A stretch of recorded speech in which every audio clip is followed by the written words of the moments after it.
GST सुधारों पर कांग्रेस अध्यक्ष मल्लिकार्जुन खड़गे के ट्वीट पर भाजपा सांसद प्रवीण खंडेलवाल ने कहा, उन्हें कराधान प्रणाली को एक बार फिर से समझने की जरूरत है।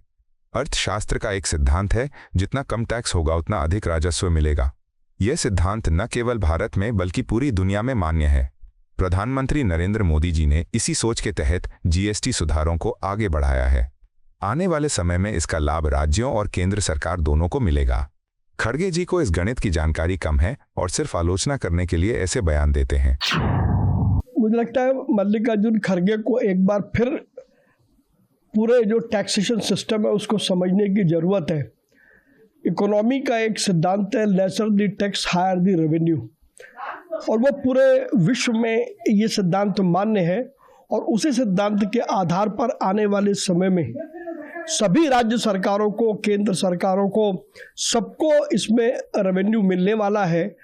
खड़गे जी का क्योंकि ज्ञान अल्प है, इसलिए वो इस अर्थशास्त्र के इस गणित को समझ नहीं पा रहे हैं। इसीलिए क्योंकि उन्हें प्रधानमंत्री नरेंद्र मोदी की आलोचना करनी है, इसलिए वो इस बात को कह रहे हैं। जीएसटी सुधारों के कार्यान्वयन पर भाजपा सांसद योगेंद्र चंदोलिया कहते हैं, प्रधानमंत्री मोदी ने जीएसटी सुधारों को ऐतिहासिक कदम बताया है, जिनसे दुकानदारों की परेशानियां कम हुई हैं और आम लोगों को राहत मिलेगी। आज 90% से अधिक खाने पीने की चीजों पर कोई टैक्स नहीं है और कुछ पर केवल 5% टैक्स है, जो बड़ी उपलब्धि है। इससे महंगाई पर भी काबू पाया जा सकेगा। ये सुधार केवल आर्थिक बोझ घटाने का नहीं बल्कि एक नई व्यवस्था का उत्सव है। हमें जनता के बीच जाकर उन्हें ये जानकारी देनी है और दुकानदारों से संवाद करना है, ताकि हर नागरिक इस बदलाव से जुड़ सके और लाभ उठा सके। नरेंद्र मोदी जी ने जो जीएसटी में रिफॉर्म लेकर आए हैं, उसमें 2 टैक्स कर दिए, 5% और 18%। 2 स्लैब हटाए हैं। मुझे ऐसा लगता है कि यह टैक्स जो है, जहाँ दुकानदारों की सिरदर्दी खत्म करेगा, वहाँ पर बहुत चीज़ें सस्ती होंगी और उससे आम साधारण जनता को बड़ा लाभ होने वाला है। महंगाई पर भी कंट्रोल, जो लोग महंगाई की बात करते हैं, खाने पीने की चीज़ों के ऊपर लगभग 90% चीज़ों के ऊपर जो है 0 टैक्स है, कुछ चीज़ों पे 5% है। यह बहुत बड़ी उपलब्धि है और काफ़ी समय से इस पर चर्चा होते होते जिस निर्णय पर मोदी जी इसको लेकर आए हैं, उसी के साथ साथ प्रधानमंत्री मोदी जी का कहना है कि इसको उत्सव के रूप में बनाना है, लोगों के बीच में जाकर इसके बारे में बताना है, दुकानदारों से मिलना है, आम स्थानीय नागरिकों को इसके टैक्स के बारे में जानकारी देनी है। और इसके अंदर एक बहुत बड़ी बात जो है, जो कंपनियां, जो मेडिकल कंपनियां हैं, हेल्थ इंश्योरेंस वगैरह, उस पर 0% टैक्स किया है। ये बहुत बड़ी बात है और इससे साधारण व्यक्ति को भी बीमा की जो प्रीमियम अपना भरता था, उसको बहुत बड़ी राहत 1 साल में मिलने वाली है और लोग इसका स्वागत कर रहे हैं और इसको उत्सव के रूप में मना। रूस के कलनीकिया में भगवान बुद्ध के पवित्र अवशेषों की प्रदर्शनी पर उप मुख्यमंत्री केशव प्रसाद मौर्य ने कहा, रूस के कलनीकिया में भगवान बुद्ध के पवित्र अवशेषों की प्रदर्शनी में सम्मिलित होना मेरे लिए अत्यंत गर्व और सौभाग्य की बात है।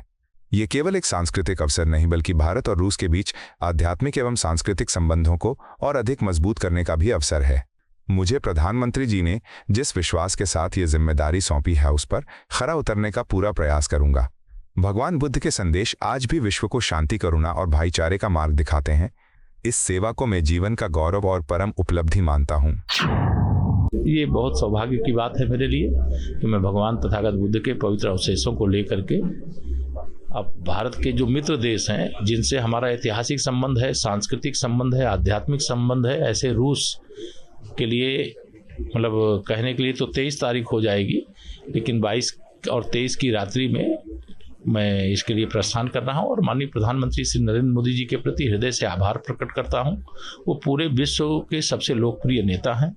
दुनिया के 27 देशों ने अपना सर्वोच्च सम्मान देने का काम किया है और 3 देशों में इसके पहले, थाईलैंड में, मंगोलिया में और वियतनाम में इस प्रकार के पवित्र अवशेषों की प्रदर्शनी लग चुकी है। लोग दर्शन के लिए आए हैं और करोड़ों की संख्या में आए हैं। आप मुझे रूस के एक गणराज्य कलमिकिया में जाने का मुझे मौका दिया गया है और मैं माननीय प्रधानमंत्री जी की अपेक्षाओं पे खरा उतरने का पूरा प्रयास करूंगा और इस प्रकार की सेवा दिया जाना मेरे लिए बड़े गर्व की बात है, सौभाग्य की बात है। दिल्ली में नवरात्रि के दौरान मीट की दुकानें बंद रखने की भाजपा विधायक रविंद्र सिंह नेगी की मांग पर समाजवादी पार्टी के सांसद जियाउर रहमान बर्क ने कहा, भाजपा ने खुद को मस्जिद और मांस जैसे मुद्दों तक सीमित कर लिया है। ये जनता के असली मुद्दों से ध्यान भटकाने की रणनीति है। नवरात्रि पहली बार नहीं हो रही है, ये परंपरा और आस्था का पर्व है जिसका हम पूरा सम्मान करते हैं, लेकिन धर्म और राजनीति को आपस में मिलाना ठीक नहीं है। जनता रोजगार, शिक्षा, स्वास्थ्य और महंगाई जैसे असली सवालों पर जवाब चाहती है कि इस तरह की भटकाने वाली राजनीति पर। बीजेपी जो है सिर्फ इसी चीज़ तक सीमित रह गई है, मस्जिद, मदरसा, कब्रिस्तान और गोश्त तक। जो मेन मुद्दे हैं उनसे भटकाने का प्रयास किया जाता है और इस टाइप की मैं कहता हूँ आवश्यकता क्या है इस चीज़ की, ये चीज़ करने की। ये कोई पहली बार नवरात्र नहीं हो रहा, हम दूसरे के धार्मिक त्योहारों का सम्मान करते हैं और ये हमारा फर्ज बनता है, हमारा मजहबी फर्ज है और हमारा संवैधानिक भी फर्ज है। हम किसी के मजहब का अपमान नहीं करते, न ही त्योहार का अपमान करते। हम चाहते हैं इस देश के अंदर 140 करोड़ जो नागरिक हैं वो सभी लोग अपने अपने मजहबों को के साथ अपने सम्मान के साथ में रहे और अपने त्योहारों को अपनाएं। लेकिन ये इस प्रकार की टारगेट कर करके कि कभी मस्जिद को ढका जाना, कभी नॉनवेज को बंद करना, ये सिर्फ बीजेपी की एक पॉलिसी है और इससे इसी हद तक सीमित है कि आज प्रदेश और देश कहाँ जा रहा है इसको उनसे कोई लेना देना नहीं है। मैं यही कहूँगा इन चीज़ों से बाज आना चाहिए और जो मेन मुद्दे हैं, जो जनहित के कार्य हैं, उन पे फोकस करना चाहिए। अच्छा, अलीगढ़ में जो है इमाम को पीटा गया है, जय श्री राम के नारे लगवाए जा रहे हैं, क्या कहेंगे? अफसोस है इस चीज़ के लिए। पहले भी मैं जब मैं विधायक था, विधानसभा में और संसद में हूँ अब, तो तब भी मैं उसको उठा चुका हूँ कि एक भीड़ जो एक तंत्र, उसको अधिकार किसने दे दिया इस प्रकार की कार्रवाई करने का। एक कोई मुद्दा होता है, इकट्ठे हुए और कानून तोड़ कर करके जो है जबरदस्ती कोई उनसे नारे लगवाना क्या मतलब बनता है, क्या औचित्य बनता है। हम कहते हैं कि ऐसे जो भी लोग हैं जो भीड़ तंत्र के रूप में काम कर रहे हैं उनको खिलाफ सख्त कार्रवाई होनी चाहिए, एक्शन होना चाहिए और उनको ऐसी सजा मिलनी चाहिए कि आने वाले समय के अंदर कोई कानून का नहीं तोड़ सके, संविधान का अपमान नहीं कर सके और जो न्यायपालिका काम है, जो न्यायपालिका का अधिकार है किसी को सजा देने का, वो अपने हाथ में नहीं ले सके। भाजपा नेता मुख्तार अब्बास नकवी ने नई जीएसटी दरों के लागू होने पर कहा, नई जीएसटी दरों का लागू होना प्रधानमंत्री मोदी के दूरदर्शी नेतृत्व का परिणाम है। ये सुधार सिर्फ एक टैक्स प्रणाली नहीं बल्कि सामाजिक सुविधा, सरलता और सशक्तिकरण का माध्यम है। कांग्रेस हमेशा सोच विचार और विलंब में उलझी रही, जबकि प्रधानमंत्री मोदी ने कठिन लगने वाले कामों को भी संभव करके दिखाया। हर सुधार पर राजनीतिक नाटक करना कांग्रेस की पारिवारिक परंपरा रही है, लेकिन आज देश की जनता देख रही है कि ये सरकार केवल घोषणाएं नहीं करती बल्कि काम करके दिखाती है। यही भरोसा और यही निर्णायक नेतृत्व भारत को नई ऊंचाइयों तक ले जा रहा है। ये जीएसटी का जो रिफॉर्म हुआ है, ये समाज की सुविधा, सरलता और साथ ही साथ जो है वो समाज के सशक्तिकरण के सुरक्षा कवच के तौर से है। और अगर इससे पहले जो हुआ था वो भी मजबूती के साथ जो है वो लागू हुआ। लेकिन कांग्रेस की एक ही प्रॉब्लम है, कांग्रेस कहती है जी हमने तो ये बात सोची थी, मोदी जी ने कैसे उसे साकार कर दिया। हमने जो है वो आज से जो है वो नेहरू जी ने सोची थी और मोदी जी ने साकार क्यों कर दिया। तुम सोचते रहे, मोदी जी जो है वो तमाम जो आर्थिक हो, सामाजिक हो, प्रशासनिक हो, शैक्षणिक हो, तमाम सुधार उस दौरान हुए हैं। लेकिन अफसोस की बात है कि आपने हर सुधार पर जो है वो सामंती और सियासी प्रहार करने में कमी नहीं करी। ये आपका खानदानी रिवाज और मिजाज बन गया है। जदयू के राष्ट्रीय प्रवक्ता राजीव रंजन ने आज से लागू होने वाली नई जीएसटी दरों पर टिप्पणी की। उन्होंने कहा, प्रधानमंत्री मोदी ने हमेशा लोगों के जीवन को सरल और सुलभ बनाने की दिशा में काम किया है। इस फैसले से आम नागरिकों को राहत मिलेगी और खासकर गृहिणियों को अपने दैनिक खर्चों में सीधी बचत दिखाई देगी। गृहस्थ जीवन की जरूरतें अब और सहज होंगी, जो परिवार की खुशहाली को बढ़ाएगा। यह कदम दर्शाता है कि सरकार सिर्फ बड़े वादे नहीं करती बल्कि जनता के जीवन को आसान बनाने के लिए ठोस पहल करती है। यही असली विकास और सशक्तिकरण है। जीएसटी बजट उत्सव निसंदेह नवरात्रि का पूरे देश को एक बड़ा उपहार है।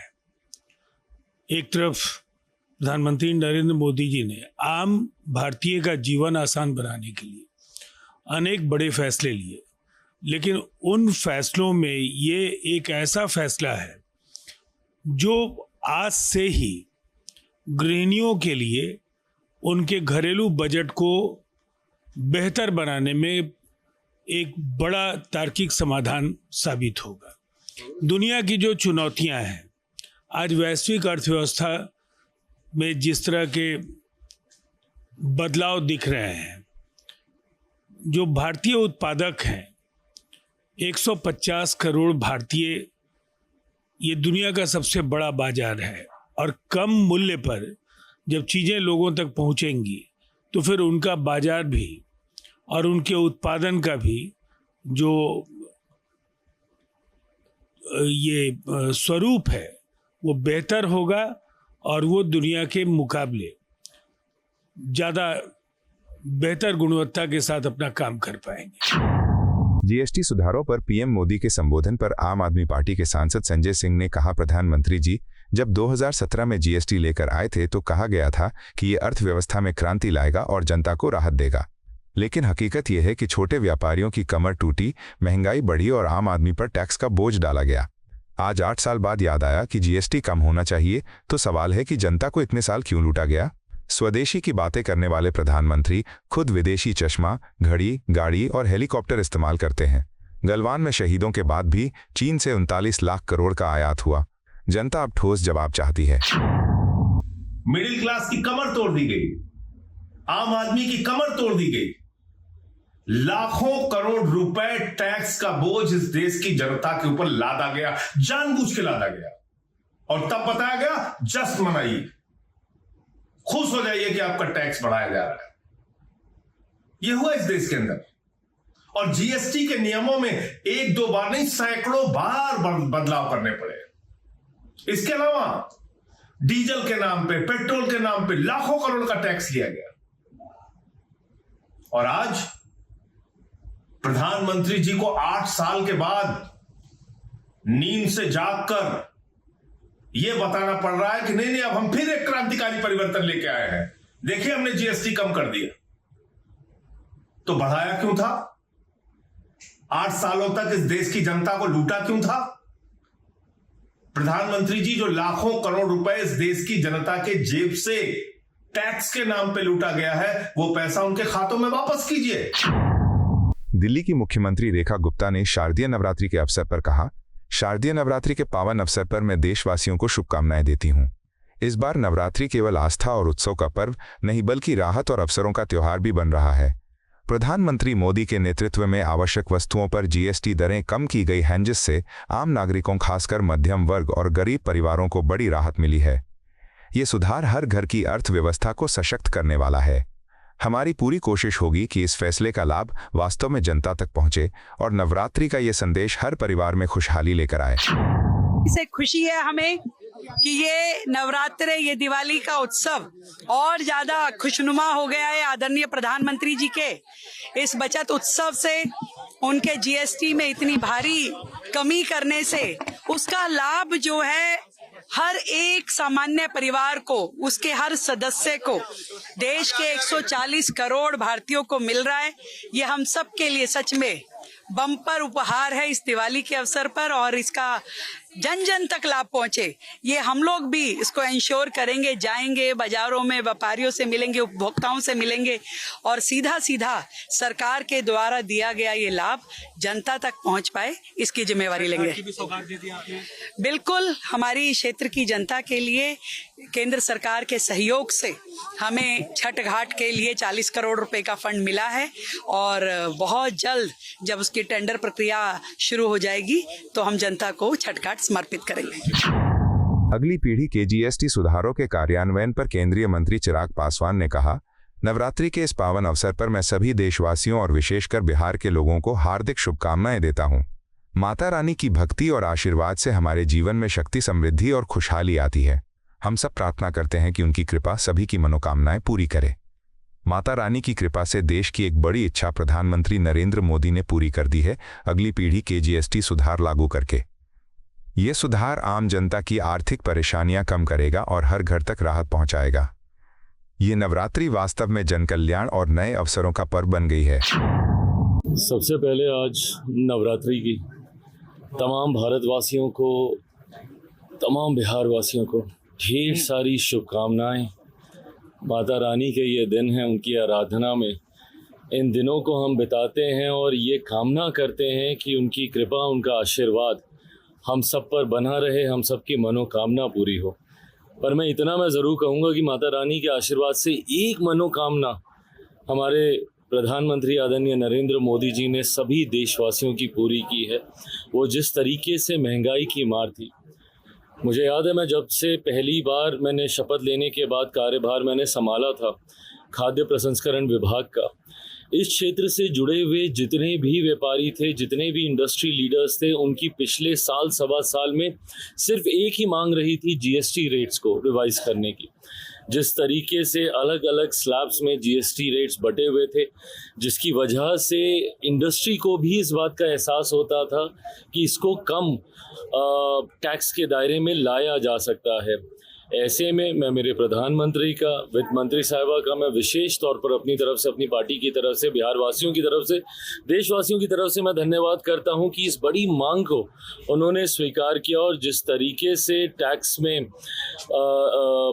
जीएसटी स्लैब्स में इन्होंने सिर्फ 2 दरों के बीच ही इसको रखा और जिसमें अधिकांश चीज़ें, खास तौर पर मेरे विभाग से जुड़ी हुई जितनी चीज़ें हैं उसमें 90% प्लस चीज़ें ऐसी हैं जो 5% या उसके कम 0% के दायरे में आई हैं। मुझे लगता है ये कंज्यूमर्स को एक बहुत बड़ी राहत है और इस राहत की शुरुआत नवरात्रि के पहले दिन हुई है। इससे और खूबसूरत लम्हा और हो नहीं सकता। कांग्रेस नेता उदित राज ने नई जीएसटी दरों के लागू होने पर कहा, नई जीएसटी दरों के लागू होने के साथ देश एक नई कर प्रणाली की ओर बढ़ रहा है। पहले की प्रणाली में बहुत अधिक स्लैब थे जिससे ये जटिल और बोझिल हो गई थी। उस व्यवस्था से लगभग 55 लाख करोड़ रुपए का राजस्व तो प्राप्त हुआ, लेकिन आम लोगों और व्यापारियों को कठिनाइयों का सामना करना पड़ता था।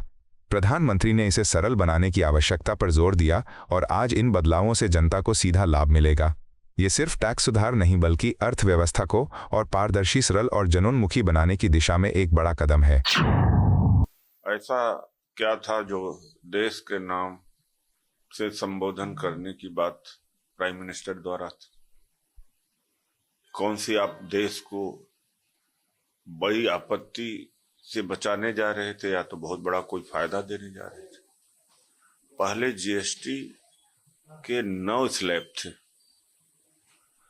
और लगभग 55 लाख करोड़ रुपया आपने वसूल लिया, सरकार ने वसूल लिया।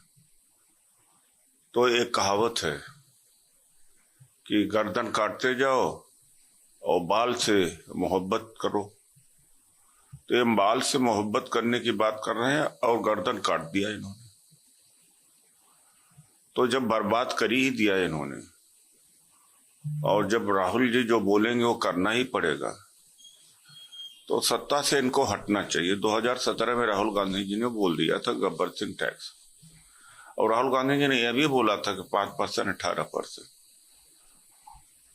कम से कम दर्जनों में ऐसी बड़ी बातें हैं जिसको राहुल गांधी जी ने कहा और सरकार को करना पड़ा। तो जो राहुल जी बोलेंगे वो सरकार को करना पड़ेगा। तो सत्ता से हटे, प्राइम मिनिस्टर का रास्ता साफ करे, राहुल जी बने, तभी जाकर के देश का उद्धार हो पाएगा। आपको यह वीडियो पसंद आया हो तो इसे लाइक करें, हमारे चैनल को सब्सक्राइब करें।